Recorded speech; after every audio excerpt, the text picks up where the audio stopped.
with all your mind, with all your soul. And which is a great answer. This is the heart of the what the Ten Commandments were. The first half of the Ten Commandments were to love God with all your heart. And the second one is to love your neighbor as you love yourself. And so Jesus told them, how do you read this? And so he actually gave a great answer. But a lot of times we have a great answer where we don't actually do what we're saying that implies. You know what I mean? So a lot of people will tell you, God wants us to love each other as we love ourselves. However, we don't do that. Right. And so this is just lip service. It doesn't come from the heart. So God doesn't look at the lip service, God looks at the heart. And so he knows whether we are actually truthful or whether we are lying. So God knows what's in everybody's heart, even though a lot of times we just paying lip service. So nosotros tenemos, there are a lot of, some of us here don't speak in English, so I try to get back and forth. Pero algunas veces nosotros queremos solamente hablar de labios y nuestro corazón está totalmente apartado de Dios.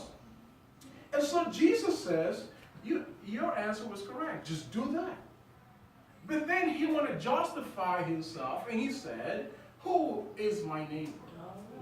So what he's trying to cop out now, because what he's doing is, he's asking Jesus, really? So who's my neighbor? And the Bible tells us, love thy enemy, not just your neighbor. So there's a lot of people within the church that sometimes you say, well, this is a newcomer, he's a sinner, he's this, he does this and that. I don't have to kind of try to love that person. But God says you have to love your enemies, which is the harder thing to do. If somebody wants to do you ill and you still have to love them, then you really have to exercise the love of God. Because it's easy for you to love your brother, your sister, your mom, your dad. Even the worldly people do that. But when you have to actually love somebody that raises up against you, that really tests whether you have the love of Christ.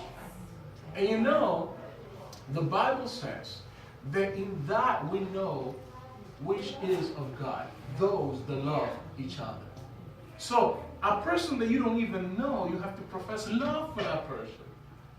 But that is only possible when the love of God is in you. That is impossible with worldly love. It is impossible because worldly love is very carnal. If you give me, then I give you. That's Eros type of love. A very selfish type of love. When I receive from you, then I give you. Other than that, I will not. But Philos love means that you have to love a person even when that person is against you. Even when you know that that person hates you. And Jesus actually did that on the cross. He was being crucified by people that hated him. And his prayer was, God, forgive them. That's love. That's love. So the one that is actually raising up against you is the person that God might be using to test you. To see whether really you have love of him. And it's not an easy thing to do. It's not. You know what I mean? When even at the very last time that Jesus was on the cross, he could have said, enough of this. I have thousands upon thousands of angels that can obey my very command. I can just destroy you all. But he went through it because he loved people. Even before we loved him, he loved us. Amen. And so this answer here, when he says, well, do that and you shall live. But now, he goes even further. He says, he wanted to justify himself. And nobody can justify himself. Only God justifies. Amen. Only he does that. So he says, who is my neighbor? Now, in this answer, in verse 28, when he says, do that and you shall live, it's a very strange answer from the Lord. Why? Because why doesn't Jesus just present the gospel? What does he just present the gospel? Because the gospel is what people have to listen to, accept it, and they shall have. But Jesus did not do that. Why? Because first of all, a person has to recognize that he's a sinner before he has to accept Jesus Christ. A lot of people are justify themselves, well, I'm not doing anything wrong. Then they don't need Jesus. You know, you have to recognize that you are a sinner in order to want forgiveness. You know what I mean? A lot of times, we know we hurt somebody, and we go up to them and says, you know, I really want to apologize. I want to say sorry, but the moment that you use the but, that means that you're not really sorry. You're not really sorry then. So you don't recognize that you did something wrong. And so Jesus goes to the heart of the matter to make sure that that person recognizes that he's in sin before he can actually come and say, I realize it's true. I have to ask forgiveness. And so in verse 30, Jesus made up a story, a parable, in which he says a man was coming down to Jerusalem. Every time, he says a man was coming down to Jerusalem, to Jericho, and some fish came up to him and beat him up. So we know the rest of the story. It says that a Levi came by and just passed by. Now a Levi must know the law. He should know that he ought to love his neighbor. Before that, another person that should know the law actually came by and saw the person and just passed by. And we have to look at ourselves and say, do we do that? Do we see people in need and we just ignore them? And those are the people that need us the most. Because we have to show the love of God in us. If we don't do it, then who will? So, and then verse 33, Jesus introduces this character, the Samaritan. And he says there was a Samaritan that was walking on that road, and he saw the person, and he was moved into compassion. Yes. Now, the prophet Micah says, oh man, you know what the Lord requires for you. To love justice, to do mercy, and walk humbly before your God. So they knew that they had to show mercy, but they were not showing mercy. Now, why did Jesus use the Samaritan? The Samaritan was a person that was completely rejected by society. Completely, as a matter of fact, a Samaritan was used to denigrate people. They completely denigrated people. Like, for instance, the Jews told Jesus in John 8:48, and they answered, we say well that you are a Samaritan and that you have demons, talking to Jesus. Because Samaritan was a word that people used to denigrate anybody. Because they thought the Samaritans are half-breeds. You know, the history of Samaria, it was when one of the kings actually burned the palace that was in Jerusalem. And so the next king actually bought a mountain called Samar, and they named it Samaria. So it was part of Israel. However, when the people from Nebuchadnezzar, I don't know how to pronounce his name in English, they came and they actually took all the Jews and took it captive.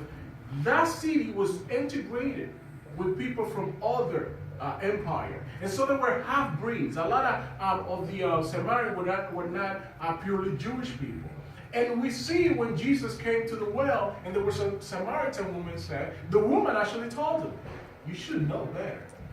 We don't get along. The Jews and the Samaritans, we don't get along. So the Samaritans were the Jews were very condescending towards Samaritans. But now Jesus is using a Samaritan to teach a lesson to this lawyer. And he says, the Samaritan looked upon this guy and loved him so much. That's love was, look what it says. He actually took and he wrapped up all his wounds. He poured oil and wine, which in those days, the people they used to travel long road, they used to carry that all the time. And they put it on top of his horse. So I'm guessing here that he put the wounded guy on top of the horse, and he was walking and taking that guy. And he says that he took him to a motel. Well, he doesn't say a motel, but you get the idea. That was basically what it was. And he actually stayed overnight with this guy, taking care of him. And then in the morning, he set himself up to be tricked because he said, listen, I'm going to give you 2 denarii, which is basically, he could have stayed 2 months in that place for 2 denarii. I mean, that was the wages for a month. 1 denarii was a wage for an entire month. And he paid 2 denarii, and he said, I'm going to leave. I want you to take care of him. And when I come back, I want to put on my tab everything that you have spent on him. Basically setting himself up to be tricked.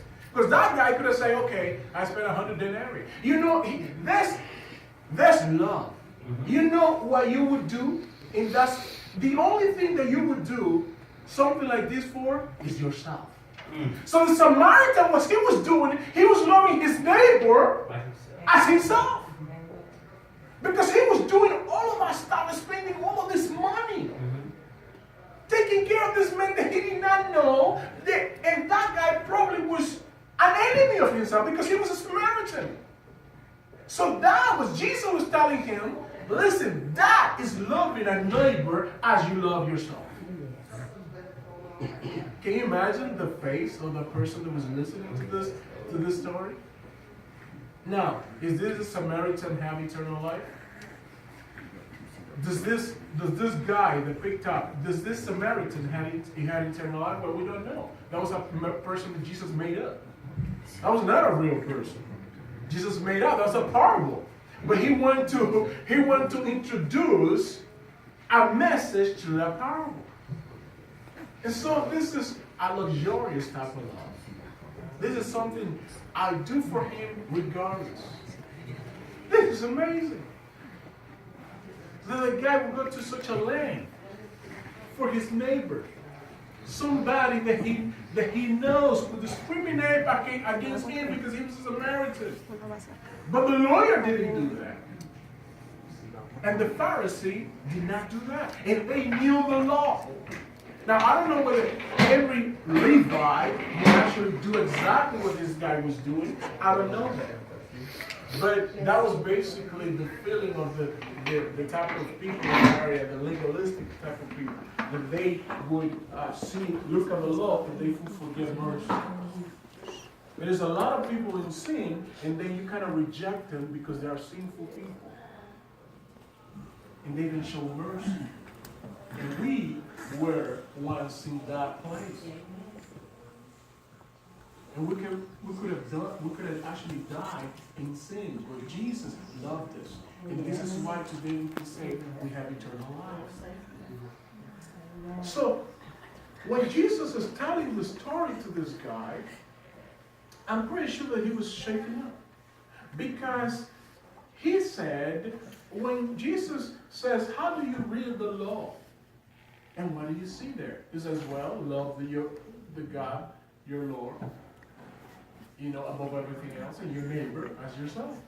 So boom, that was lip service. Now he wants to justify himself. He wants to say, who's my neighbor?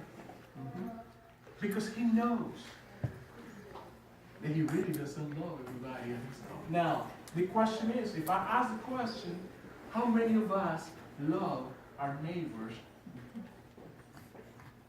as ourselves? Wow. We could not raise our hands because we would be justifying ourselves. And to be honest with you, I'm going to tell you the truth. We have never loved this way. We have never loved this way. When you go to a store, you don't inquire whether the person in front of you have enough money to pay whatever they purchase. You don't. You really don't care. If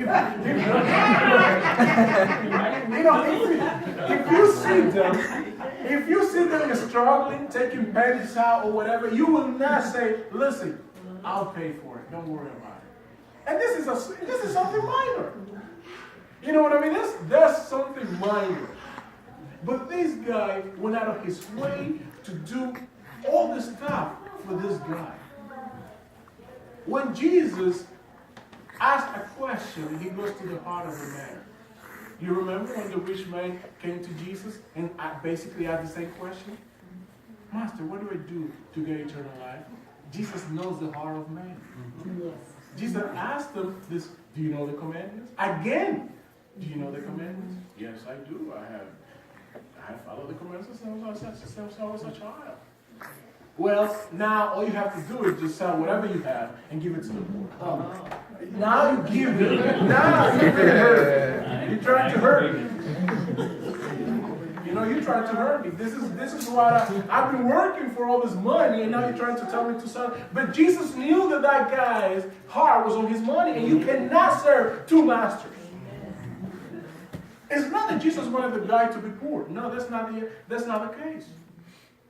But if you have a car, then you will not give your brother a ride to church in it because that car is too special. I want to keep it clean, and I know my sister is messy.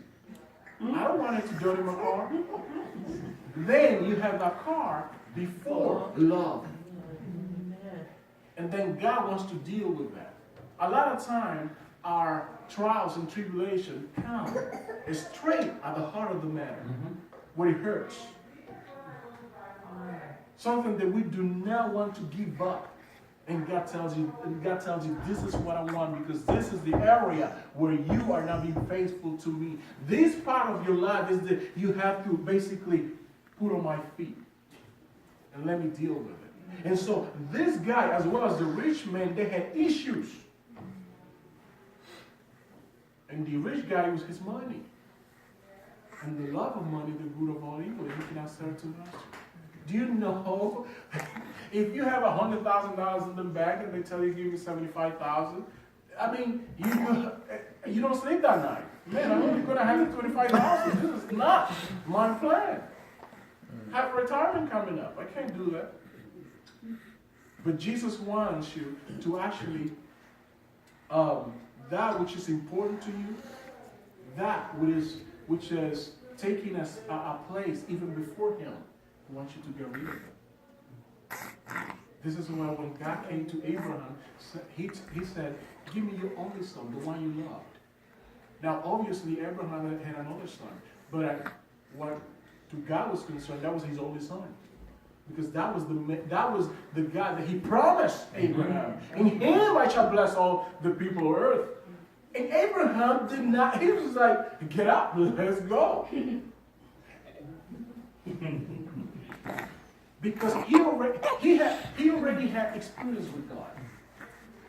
And in the way to the mountain, he is saying, God promised me, He gave me a promise. That is bound to this child. Now, it is not my issue how He's going to resolve that problem. He will. It's not my issue how He's going to raise up a generation from a dead man, but He will because He said so. And so, this guy here, then Jesus asked this question. Who of these three people, which one of them was his neighbor? Which one of them? According to your knowledge, which one of them? Because you are a law, you know the law. So which one of them do you think was the neighbor? And so, a lot of times we find non-believers doing an act of mercy. But sometimes we don't. That's embarrassing. That's embarrassing. You see them on the street doing acts of mercy. And that's embarrassing. Because then they point the finger where the Christians. what they doing. I heard a little anecdote a while ago that there was this woman calling to a radio station because she didn't have any money to feed her kids. And she said to the radio station, she was a Christian radio station, I don't have any money. And, tomorrow we don't have anything to eat. And the people on the radio station said, basically, in other words, said, well, tough luck. Because they did not want to deal with that kind of stuff. On the radio, they're actually asking for money. They're not giving it away. And so, a Satanist heard her and sent her money to the apartment. He went to the apartment, he knocked on the door, he was like, I heard you calling people of God to give you money and said they turned you down. But here I am, I'm a Satanist, and I'm going to give you this for the entire month. Then they say, hallelujah. God even uses Satanists to give money. So sometimes the people of God are not going to do something, but God is going to use whatever means necessary to give. But it's our duty to do this, to show mercy. And so when he asked that question, which one of them was actually the neighbor? Verse 37. It says, the one that gives mercy. Then Jesus said, go and you do the same. Now that was tough. Go and you do the same. And that's basically what he's telling us today. Go and do the same. And I'm going to tell you something that I basically touched on a little bit at the beginning. But we are incapable of this type of love. This is a parable that Jesus used. This is not a real case. This is a parable. This is not a real case. Jesus could not have used a real case to actually teach this guy this. The only other case that Jesus could have quoted was himself dying on the cross. But he wanted to drive this point across. He says, go and do the same. Now, by saying that, Jesus was basically telling this guy, you got to reflect on your position because you are justifying yourself. Jesus was basically saying, it is impossible for you to do this. Humble yourself. This is basically what Jesus, this is probably a different interpretation that you guys have heard about this parable, but it's more than what it just states. A lot of people use this parable just to talk about taking men's money out of the rich and give it to them. This is not what the parable is about. Most parables are about salvation. 99.9% of all parables in the Bible, regardless of where you read them, is Jesus talking about the gospel, about salvation. So what Jesus' intentions was here, that the person that's listening to this, he was basically a lawyer, he was a guy, a person that had all his life has been in church and he has been listening to the word of God, and he was thinking, I am beyond. People are beneath me because I know the law. But now he has to confront knowing the law and actually doing what the law says. Which is the hard part. If something raise their voice at you, are you going to talk calmly to them, or are you going to raise your voice as well? Because I'm a man too. You're not going to talk down to me. I got a reputation to maintain. So he is basically making this guy, when he says, then go and you do the same, the guy in his mind should right away have to start humbling himself. oh my God, there's no way I can do this. A Levi didn't do this. There's no way I can. That was the whole purpose. And when you cannot do something, who you go to? It's Jesus. This is why, brothers and sisters, we need mercy. Because we cannot love this way. We need mercy. You know how many things we should have done that we didn't do? And if we go before the Lord will say, man, you're guilty. I don't care if you know the Bible, you're guilty. You didn't do what the Lord said that you had to do. So we need mercy, we need love, we need forgiveness. We need forgiveness. A lot of times we say, well, I don't murder anybody. I don't lie. I don't fornicate. You know what I'm saying? However, the Bible says, if you hate somebody, you're already killed. You're a murderer.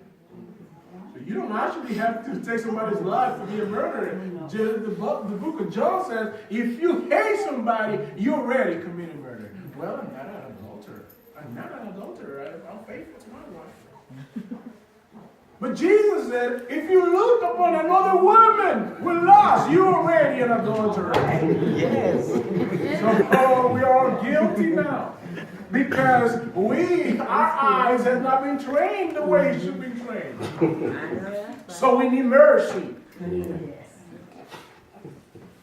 See, we should not be walking around with our hair raised up like we all have. No. We should walk humbly before our Lord. And Jesus is trying to drive this thing through with this guy. He was self-serving, self-centered. He was a person that thought that I'm beyond anybody else. I know the law. And he actually tried to embarrass Jesus. He asked you this question, Jesus. You don't do that with Jesus. Then you're going to kind of humble. But this guy, the next verse, verse 38, is just now it changes to another story because God is done with him. Now you deal with what I just told you. Now you deal with the fact that you need mercy. You need forgiveness. You cannot justify yourself. And so, brothers and sisters, that's how we ought to do as well. We have to walk humbly before our Lord. We have to recognize that we are no good. It's Jesus in us that makes the difference. It's Jesus forgiving us that makes the difference. We're not high and mighty. So, if we are in the same place as this Samaritan, we ought not just walk away, but then just kneel down before Jesus and says, you're right. I was completely wrong. I need your mercy. I need your forgiveness. Because there's no way that I can love like this. There's no way I can love like this. Only you are able to do so. Now I want you to forgive.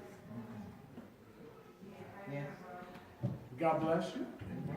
And this is my time. I don't want to exceed it. And so I hope that this has been a blessing for you guys.